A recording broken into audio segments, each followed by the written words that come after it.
ભારત માતા કી હા વાત તો અહીંયા સ્ટેજ સુધી પણ નહીં આવ્યો.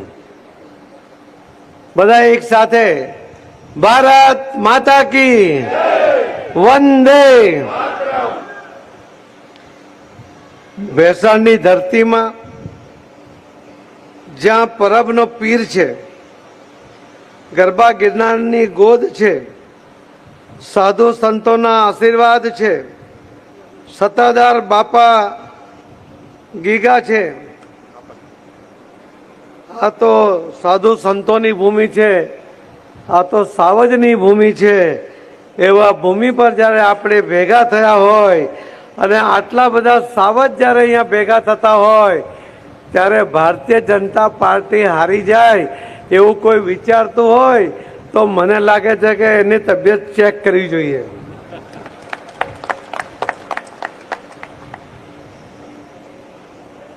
ભારતીય જનતા પાર્ટી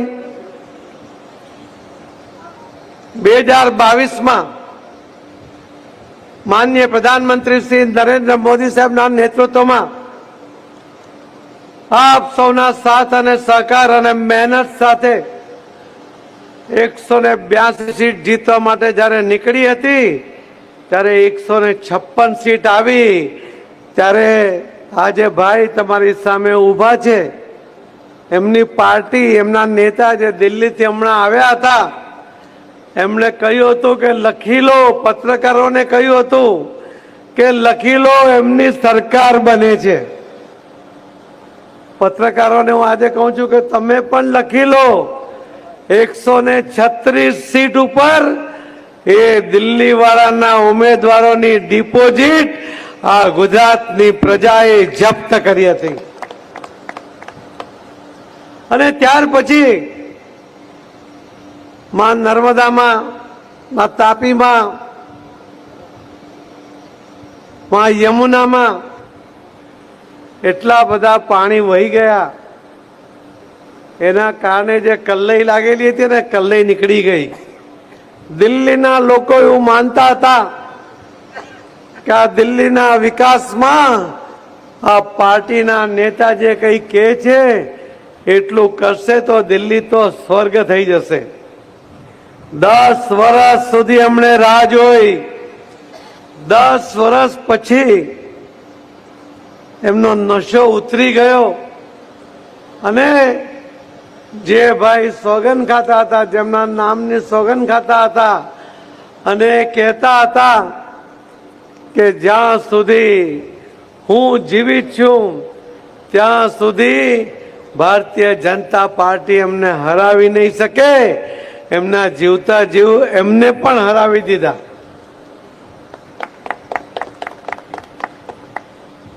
વિસાવદર ભેસાણની આ સીટ ઉપર એ 22ના ઇલેક્શનમાં પણ તમે માર્જિન જો ફક્ત 7000 મતથી જ હાર્યા છીએ.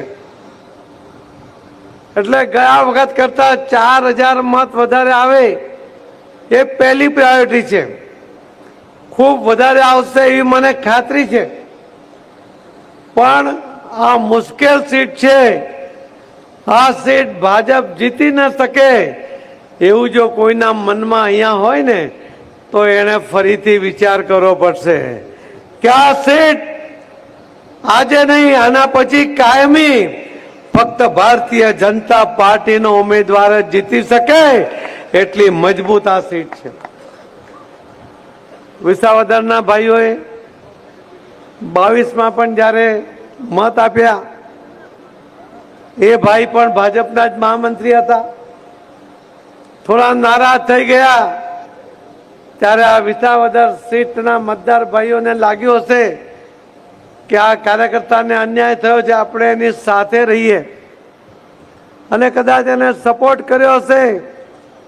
પણ એ ઉમેદવાર ભૂપતભાઈ તો થોડા જ દિવસમાં જ્યાં જીતીને ગયા હતા, આખી જિંદગીમાં ધારાસભાનો ઇલેક્શનની ટિકિટ મળે અને જીતવાની તક મળે તો જીવન ધન્ય થઈ જાય. એમને લાગ્યું કે આ પાર્ટીમાં રહીશ તો વિસાવદરનો વિકાસ નહીં થાય, એમણે રાજીનામું આપી દીધું અને ભારતીય જનતા પાર્ટી સાથે ફરીથી એ જોડાઈ ગયા. ભાઈ શ્રી હર્ષદભાઈ રીબડિયા 2 વાર કોંગ્રેસમાંથી ધારાસભ્ય બન્યા. 22માં આપણી સાથે જોડાયા. કેમ કે એમને લાગ્યું કે 10 વર્ષ સુધી વિસાવદર બેસાણની સીટ ઉપર ધારાસભ્ય તરીકે રહ્યા પછી પણ હું આ વિસ્તારના વિકાસમાં કશું કરી શક્યો નથી. વિરોધમાં હોવાને કારણે હું મારી રજૂઆત કરી શકતો નથી. વિસાવદરને ન્યાય અપાવી શકતો નથી. એ 22માં આવ્યા, કમનસીબે થોડા મત માટે હાર્યા, પરંતુ ત્યાર પછી પણ એ આ વિસ્તારમાં સક્રિય રહ્યા. એક પણ દિવસે ઘરમાં પલાઠી વાળીને બેઠા નથી. ગામ ગામ ખેતર ખેતર સુધી એમણે ફરીને સતત કામ કર્યું. એ પણ દાવેદાર હતા, ભૂપતભાઈ પણ દાવેદાર હતા. પણ પાર્ટીએ નિર્ણય કર્યો ત્યારે નારાજ થવાને બદલે પાર્ટીના મેન્ડેટને માન આપીને એ ઉમેદવાર માટે કામ કરતા થઈ ગયા છે. આ ભારતીય જનતા પાર્ટીના કાર્યકર્તાઓની એની કામ કરવાની પદ્ધતિ છે. અને જ્યારે આ સામેવાળા ભાઈએ ફોર્મ ભર્યું ત્યારે આખા ગુજરાતમાંથી એક પણ નેતા નહીં આવ્યા. કોણ આવ્યા? તો દિલ્હીમાં હારી ગયેલા ત્યાંના મુખ્યમંત્રી, આખી સરકાર જેના કારણે ગઈ એ આવ્યા. જેને કાર્યકારી મુખ્યમંત્રી બનાવ્યા હતા એમણે પણ ભરતની જેમ પાદુકા મૂકીને રાજ કરવાનું નાટક કર્યું અને હારી ગયા. સરકાર ગઈ, એ આવ્યા. અને જે પંજાબને ગુજરાત સાથે સીધો કોઈ સંબંધ નથી એના મુખ્યમંત્રીને આ ભાઈ અહીંયા ફોર્મ ભરવા માટે લઈ આવ્યા કે ગુજરાતમાં એક પણ નેતા કે કાર્યકર્તા એના સમર્થનમાં નથી. આ મેસેજ વિસાવદરના ભાઈ બહેનોએ લેવા લ્યો છે. અને કિરીટભાઈના ફોર્મ ભરવામાં ગુજરાતના મુખ્યમંત્રી આવ્યા. એ આવ્યા એનો અર્થ છે કે વિસાવદરના વિકાસમાં મુખ્યમંત્રીનું કમિટમેન્ટ છે.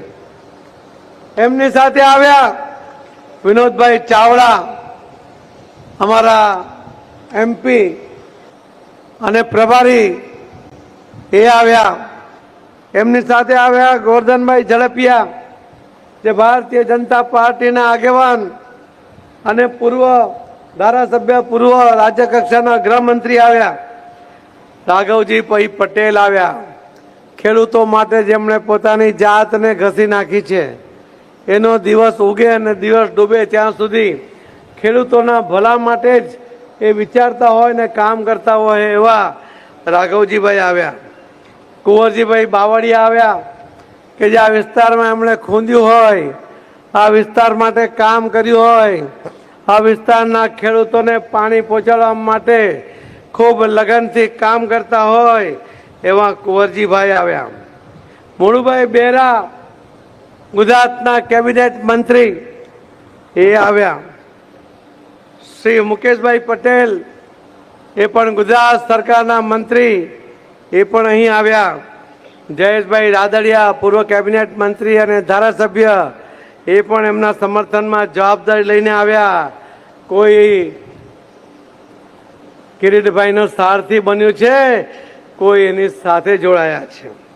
ચંદુભાઈ મકવાણા, કિરીટભાઈ પટેલ, કનુભાઈ બાલાડા, હર્ષદભાઈ રીબડિયા, ભૂપતભાઈ ભાયાણી, રઘુભાઈ હુંબલ, શ્રી નિરંજનભાઈ જાજમેરા, સુરતના પૂર્વ મેયર અને પૂર્વ સુરત શહેરના પ્રમુખ, એ આવ્યા. કરશનભાઈ ગોંડલિયા આવ્યા. રાજેશભાઈ ચુડાસમા, તો એની જવાબદારી છે, એ તો સારથી બનીને બેઠા છે. શ્રી વિજેશભાઈ મેરજા, કેટલાનું નામ લઉં અને કેટલાનું નામ ભૂલી જવાય. આટલા લોકો ગુજરાતમાંથી આવ્યા, કિરીટભાઈના સમર્થનમાં આવ્યા અને આ વિસ્તારના વિધાનસભાના મતદાર ભાઈ બહેનોને વિનંતી કરવા આવ્યા છે કે આખો દેશ માનનીય પ્રધાનમંત્રી શ્રી નરેન્દ્ર મોદી સાહેબના નેતૃત્વમાં પ્રગતિ કરી રહ્યો છે. આખી દુનિયા એમનાથી પ્રભાવિત છે. ફક્ત વિસાવદર એ પ્રગતિમાં એને અવરોધ થઈ રહ્યા છે. ભૂલ થઈ હશે એ ભૂલી જાઓ. તમે પ્રયોગ કર્યા હશે, નિષ્ફળ ગયા, કઈ વાંધો નહીં, પણ આ વખતે કોઈ ભૂલ ન થઈ જાય. દેશ સાથેના વિકાસના પ્રગતિના પથ ઉપર વિસાવદર પણ સૌથી મોખરે હોય. એના મતદારોને, એની આવનારી પેઢી માટે જે વિકાસની જરૂર છે એના માટે ભારતીય જનતા પાર્ટીના ઉમેદવારને જીતાડવાની જરૂર છે મિત્રો. અને મને વિશ્વાસ છે, મને એમ કહ્યું કે ભેસાણમાં જ મુશ્કેલી છે, બાકી વિસાવદર અને બાકીના વિસ્તારમાં તો ખૂબ સારું હોય છે.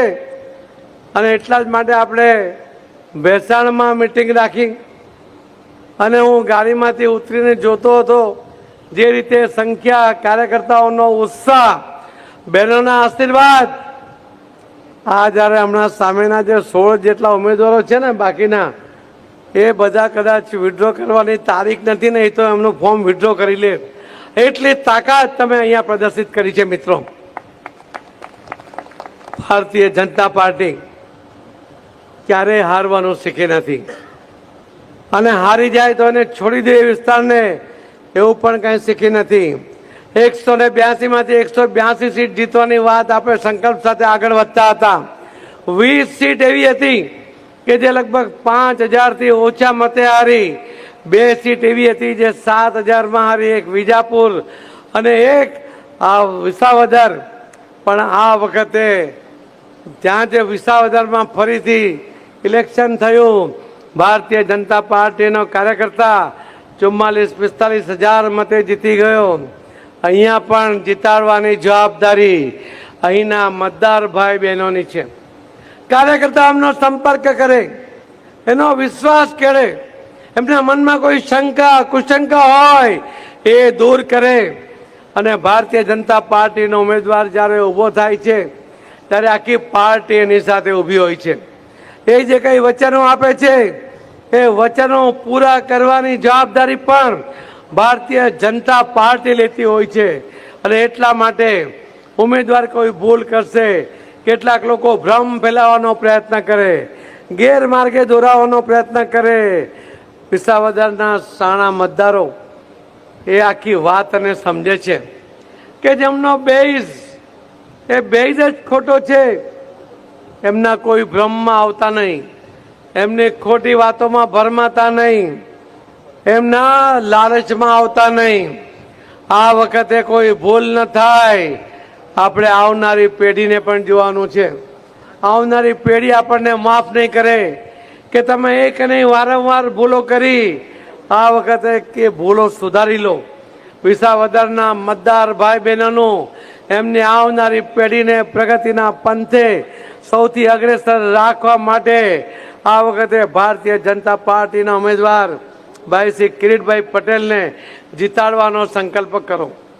મેં જે રીતે આ ઉત્સાહ જોયો છે, જે રીતે મેં બાકીના રિપોર્ટ ભારતીય જનતા પાર્ટીના આવી રહ્યા છે, એમાં કોઈ મિનમેખ નથી.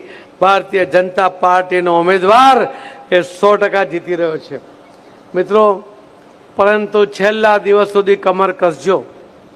તમારે એવા લોકો સાથે કામ પાર પાડવાનું છે કે જે લોકો જુઠ્ઠું બોલશે, જે લોકો હળાહળ જુઠ્ઠું બોલશે, જે લોકો ભ્રમ ફેલાવવા માટે માહિર છે, ગેરમાર્ગે દોરવાનો પ્રયત્ન કરશે.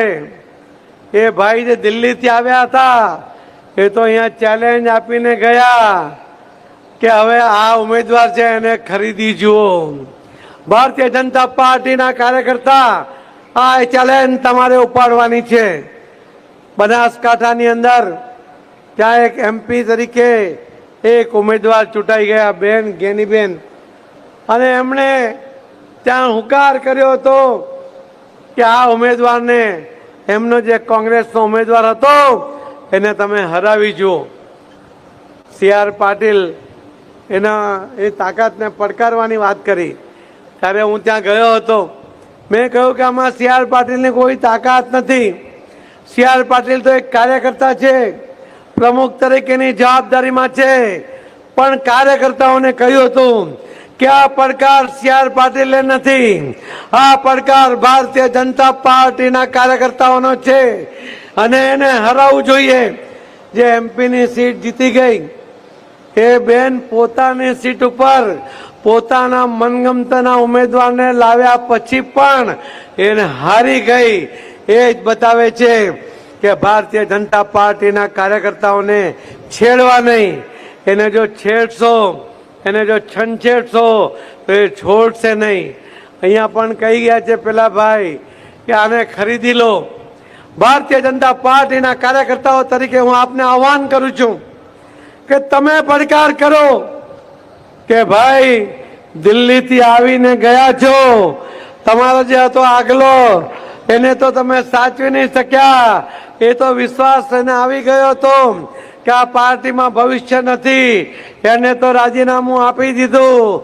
પણ આ ભાઈને જીતાડી જો, તમારામાં તાકાત હોય તો એવો પડકાર ભારતીય જનતા પાર્ટીના કાર્યકર્તાઓ આપે. આ વાતને ઉચકી લે અને આપણા ઉમેદવારને જીતાડવા માટેનો પ્રકલ્પ એ સંકલ્પ સાથે આગળ વધે એ મારી ઈચ્છા છે. તાળીઓ નહીં પડી, પણ જેને લાગે છે કે આ પડકારને ઝીલી લઈશું એ બધા એક સાથે તાળી પાડો. અરે આ તમારા ઘરમાં આવીને તમને ચેલેન્જ કરી ગયો છે, જેને પોતાના ઠેકાણા નથી, જ્યાં ગુજરાતમાં 136 સીટ ઉપર ડિપોઝિટ ગુમાવી છે, જેના 5 જણા ચૂંટાયા હતા ને એમાં એમનો એક પણ મૂળભૂત એનો કેન્ડિડેટ નહોતો. ચૈતર વસાવા એ તો બીજી પાર્ટીમાં હતો, એને ભાજપમાં ટિકિટ જોઈતી હતી, ના મળી એટલે ત્યાં ગયા અને ભાઈ ચૂંટાયો. ભાવનગરનું પણ તમને ખ્યાલ છે, બોટાદનું પણ ખ્યાલ છે, તમને વિસાવદરનું પણ ખ્યાલ છે કે ભારતીય જનતા પાર્ટીનો મહામંત્રી એ પણ કાર્યકર્તા હતો. આજે ચૂંટાયા છે એ એમના વિચારધારા પર નથી ચૂંટાયા, એ પોતાની તાકાત પર ચૂંટાયા હતા. પણ હવે ગુજરાતની પ્રજા ત્રીજી પાર્ટીને જીતાડવા માટે ક્યારેય ટેવાયેલી નથી. એનો ઇતિહાસ એવું કહે છે કે ત્રીજી પાર્ટી માટે અહીંયા ક્યાંય કોઈ સ્થાન નથી. તો આવો મિત્રો, આપણે સંકલ્પ કરીએ કે આ વખતે વિસાવદરના મતદાર ભાઈ અને બહેનોને વિશ્વાસમાં લઈને આપણે આ વખતે ભારતીય જનતા પાર્ટીના ઉમેદવાર ભાઈ શ્રી કિરીટ પટેલને જીતાડીએ. સંકલ્પ લેવા તૈયાર છો? પડકાર ઝીલવા તૈયાર છો? પડકારમાં હારી ન જવાય એની ચિંતા તમારે કરવી પડશે. કરશો ને? મને વિશ્વાસ છે મિત્રો, મને વિશ્વાસ છે તમારી તાકાતમાં, મને વિશ્વાસ છે વિસાવદરના હોશિયાર મતદાતા ભાઈ બહેનોમાં. એમને એમનું ભવિષ્ય ખબર પડે છે, એમને વિસાવદરની પ્રગતિમાં રસ છે. અને એટલા જ માટે અમે જ્યારે પરમ દિવસે સુરતમાં જે વિસાવદરના આગેવાનો રહે છે એમની જ્યારે મિટિંગ કરી તો લગભગ 8 થી 10 હજાર વિસાવદરના મૂળ જે આગેવાનો એમને કહ્યું કે અમે જઈશું, એક એક ઘરમાં જઈશું, અમે એક એક ગામમાં ફરીશું, અમે બધાને કન્વિન્સ કરીશું. જ્યારે સુરતથી આગેવાનો અહીં આવીને કામ કરવા તૈયાર છે, એના જ કારણે આજે રઘુભાઈ આવ્યા એ રોકાવાના છે, અમારા નિરંજનભાઈ જાજમેરા આવ્યા એ રોકાવાના છે, દિનેશભાઈ જોધાણી આવ્યા સુરતથી, પૂર્વ ડેપ્યુટી મેયર એ અહીંયા રોકાવાના છે, ભાઈ શ્રી ભરતભાઈ બોગરા એ રાજકોટથી આવીને રોકાવાના છે. આવા અનેક લોકો એ તમારી સાથે જોડાઈને કામ કરવા માંગે છે. મિત્રો આવો આપણે તમારે 19મી તારીખે મતદાન કરીને. આવા પ્રકારના વિડીયો તમને જોવા ગમતા હોય તો હોટલાઇન ન્યૂઝ ચેનલને લાઇક, શેર અને સબસ્ક્રાઇબ કરો.